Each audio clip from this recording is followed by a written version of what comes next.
pas de cassette. Alors ça, c'est la musique de Top Gun que vous avez bien sûr reconnue. Pourquoi? Parce qu'on va parler de Tom Cruise. Est-ce que chaque fois qu'on parle de Tom Cruise, on met Top Gun? Pas du tout. C'est que Top Gun, il n'y en a eu qu'un. Ouais, dans les années 80. Il y en aura peut-être un deuxième. Il le tourne l'année prochaine. Écoutez, excusez-moi, c'est un scoop.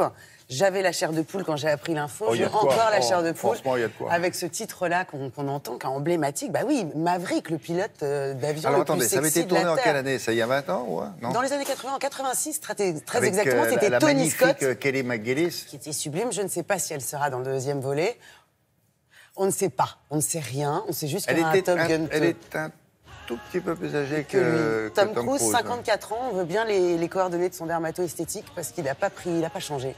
Il est toujours aussi charmant. Alors là, mais il est là en France, pourquoi? Pour deux raisons. Hein. Ou alors, déjà, il tourne Mission Impossible 6, donc un petit film, une petite production, voilà. Et puis, il était là pour faire la promotion de ce film-là, La Momie, qui sort mercredi, c'est-à-dire demain. Grosse production, juste pour vous resituer un petit peu Tom Cruise, je ne vais pas vous le représenter, il y a des vedettes, il y a des stars et il y a des méga stars. C'est une méga star, c'est le roi du box-office. Tom Cruise, c'est 7 milliards de dollars de recettes générées en 27 films. Vous vous rendez compte? L'année dernière, il y avait... on peut lui mettre ça sur son compte, à lui tout seul? Oui, parce qu'en plus, il produit, comme tous les grands, il sait très bien s'entourer et il sait choisir ses projets. Ce projet, La Momie, comme ça, on pourrait se dire, bon, La Momie, il y a eu un film dans les années 30, il y en a eu un autre dans les années 90.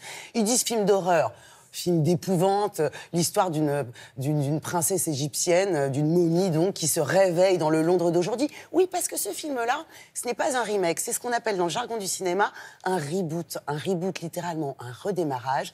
C'est presque comme un remake, sauf que l'action, la narration est un peu différente. Ça se passe aujourd'hui, dans le Londres d'aujourd'hui, la momie est une femme. Une femme, c'est une Française, Sofia Boutella. Oui, Sofia Boutella. Elle a d'origine algérienne, elle a 35 ans. 35 ans. Danseuse, elle a dansé pour Madonna, Rihanna, oui. Jamiroquai. Elle a fait un petit peu de cinéma avec Colin Firth, Kingsman, vous vous souvenez? Tom Cruise l'a choisi, oui, parce que c'est Tom Cruise, hein, et les studios Universal, mais c'est quand même Tom qui choisit ses partenaires. Alors, les studios Universal ont eu une bonne idée.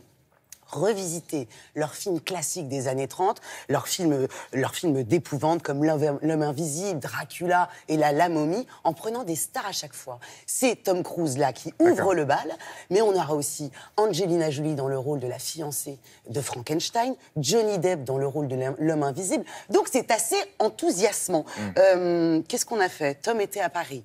J'ai eu droit... Vous l'appelez Tommy, vous? J'appelle Tommy, d'autant que c'est pas la première fois que je l'interviewe. Oui. Je peux quand même dire qu'à chaque fois, c'est un réel plaisir parce que cet acteur-là est extrêmement professionnel, souriant du début à la fin.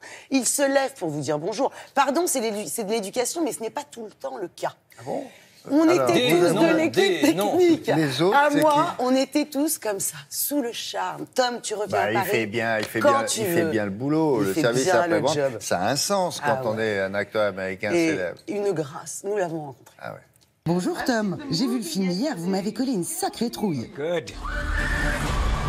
She will claim what she has been denied. Il y a de l'action, du suspense, de l'aventure, mais des blagues aussi. Yes. Ce n'était pas comme ça dans l'original.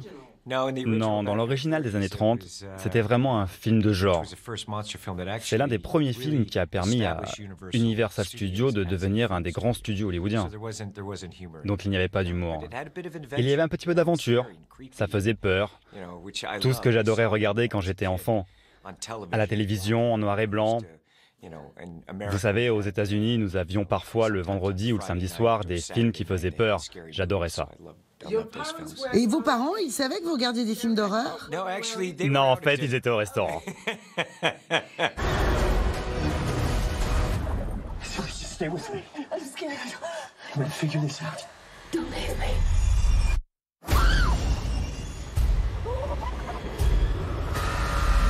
Est-ce que vous réalisez toujours vos propres cascades? Oui, oui. Vous êtes assez incroyable. Oui, merci. Je le fais encore et toujours. C'est beaucoup de plaisir. Ils construisent des séquences pour moi. On travaille ensemble dessus. Vous savez, l'avion dans lequel nous faisons ces cascades, j'y pensais depuis des années et des années. Et on est venu ici en France pour le vol 0G. C'est une société française, des astronautes français qui ont conçu ce programme. Et on a construit le décor à l'intérieur de cet avion. C'est là qu'on a tourné la scène de crash. C'est vraiment authentique. Ça vous arrive de vous blesser parfois? Dans la vie ou dans les films? Parce que je suis vraiment sportif. J'adore grimper, sauter en parachute, voler en avion, tous ces trucs, piloter des hélicoptères. Quand je fais des cascades, je suis un peu secoué, mais rien de bien méchant. Je n'ai jamais été blessé, je n'ai jamais loupé un jour de tournage, je ne suis jamais arrivé en retard sur le plateau. And the business being Evil, Mr. Morton. Recognize, contain, examine, destroy. She is by far the most ancient we've ever encountered. Dans la vie, vous êtes très copain avec Russell Crowe, mais c'est la première fois que vous jouez ensemble. C'est vrai.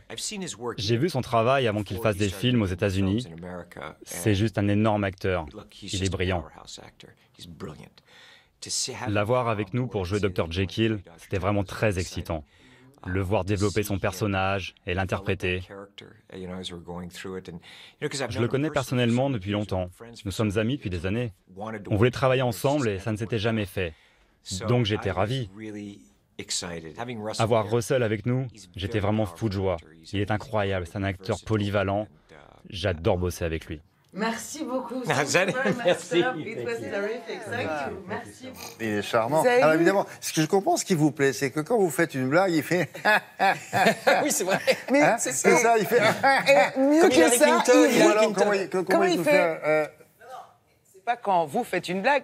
Quand lui-même fait une blague, il rigole à sa propre blague de la même façon. Et ça donne quoi? C'est-à-dire, vous dites, est-ce que vous êtes blessé? Il dit, dans la vraie vie? Alors moi, je dis... oui, c'est vrai. Nous-mêmes, on rigole de nos propres blagues, mais lui, il le fait vraiment bien. Il est charmant, ce garçon. Quel Il talent. fait bien son travail. Tom. Il a pris une Française, il aurait aussi pu en prendre une autre. C'est vrai, c'est vrai.